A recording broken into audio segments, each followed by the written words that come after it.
Hi, this is Nicholas Yock, a registered migration agent from Pathway to Oz. And today I want to run through with you something that we get asked about all the time. And it's sort of how to submit an expression of interest. Obviously today is very general in nature.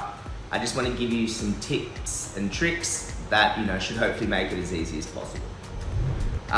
So you would need to submit an expression of interest in order to apply for a general skilled migration visa. So a skilled independent 189, state nominated 190, or skilled regional 491.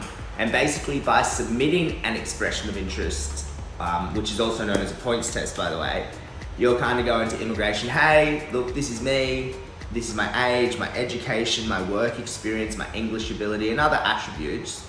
And you're saying, will you invite me to apply for the visa? And then basically, you've got to wait to be invited to apply for the visa. So generally speaking, the different sort of documents, you're going to need to have certain documents prepared in order to apply for the visa.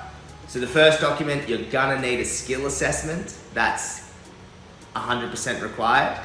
The next document, if you've got your English test already prepared and things like that, you'll probably need that as well. So guys, once again, this is general in nature, but look, the very first thing that you're going to want to do is you're going to need to go to your IMI account or to immigration, and if you haven't already, set up a Skills Select account. Okay, so this is the website here. You go through, click in the Skills Select account, and you basically just need to set up all your information and everything like that. All right, so once that account is all set up, you'll get sent through to here, and you can start actually lodging the expression of interest, okay? So when you do lodge the expression of interest, you can actually you can request an invitation to any of these 3 visas. Now, obviously you might not be eligible for all these visas, but just check it out. So the skilled independent, the 190, and the 491. And on this, you can go through and go, hey, immigration, I want to apply for the 189, the 190, and the 491. I'll accept any of those invitations if you invite me. Or you can just go for the 1. Family members, it says, do you want to include any family members? So remember, family members are only units of your family member. So very rarely can it be like your parents or your siblings or whoever. Usually it's your spouse, and if you have any dependent children. Okay, and so this is the next important part. It says, what is your preferred location within Australia? Okay, so you can pick any, which means you're open to going to anywhere. But before you do choose it, I think it's important to sort of do the research and determine which occupation which state desires your occupation. So in addition to that, New South Wales generally likes it when you only put New South Wales on there. And also if you're in Australia, a lot of the states will only invite you if you're living and working there. So feel free to put any, or feel free to just put just the 1. Would you be willing to live in a regional area? If you are, say yes. If no, say no. But you can put any there or not. So if you're eligible for 491 family sponsorship, we'll leave that. Have you taken an English test? So you say yes if you've got your IELTS or PTE, or you'll say no if you don't. I don't have one on me, so I'll say no.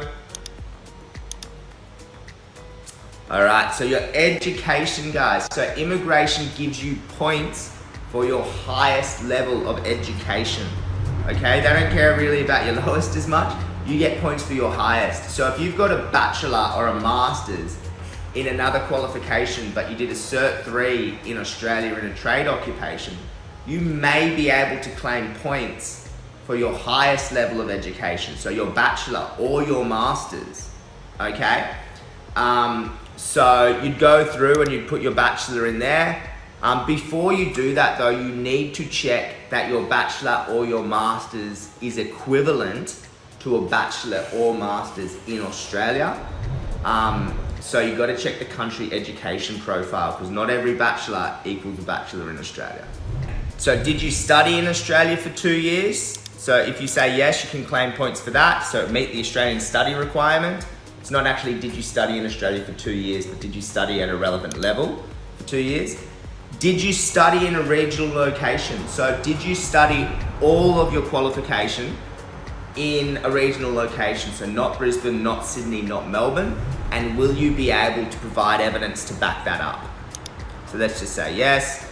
Community accreditation language program. So do you have a NAATI translation course? No, we don't. But if you do that, you can put that on there. All right, what's your occupation?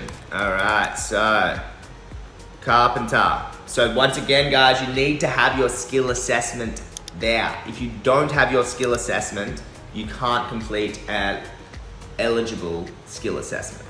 Okay, so get your skill assessment ready first. Trade Recognition Australia. Once again, guys, I'm just making this all up.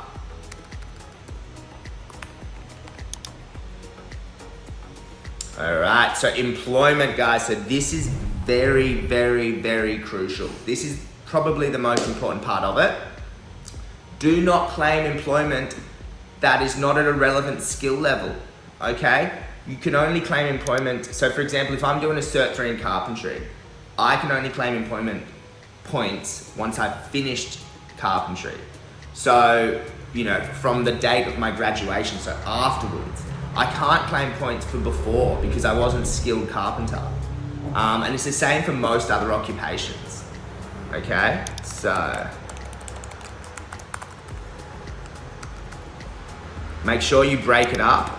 So if you do have, you know, if you do have a carpenter in Australia who you've been working for since the 1st of November, since when you graduated, you can say yes. And then before then, perhaps you were a labourer or a trade assistant. But most importantly, guys, you are not claiming points for being a trade assistant, okay? Because you weren't skilled. Okay, so that's really the difference. If you try and say you're claiming points and then they give you points and you don't meet the requirements for it, you can't claim that. All right, and then you just go through and you can assess, you know, what you're getting points for. Yes, I did study in a regional area. Yes, I'm gonna claim points for that. Okay, read through and declare it. I'm going through fast, guys, just because I'm trying to wrap this video up. And then what happens is it goes through to the review page where you can review all your information to make sure it's correct, okay? So I didn't enter the English test, so it won't allow me to go any further, but basically once you've reviewed all your assessments, you click next and then submit. And then once it's submitted, it goes into the pool of eligible applicants, and either one of the states can give you an invitation, or the federal immigration can give you an invitation if you're going to go for the 491 or the 189 family sponsored. But yeah, look, that's just a very general indication of an expression of interest. Guys, it can be tricky, so I would, you know, recommend if you do have any questions, chatting with a registered migration agent. But I just wanted to give you an overview of sort of what's involved and just some of the little tips or tricks that are really important to sort of meeting those requirements. All right, well look, I hope you found that information useful. And as always, feel free to contact Pathway to Oz.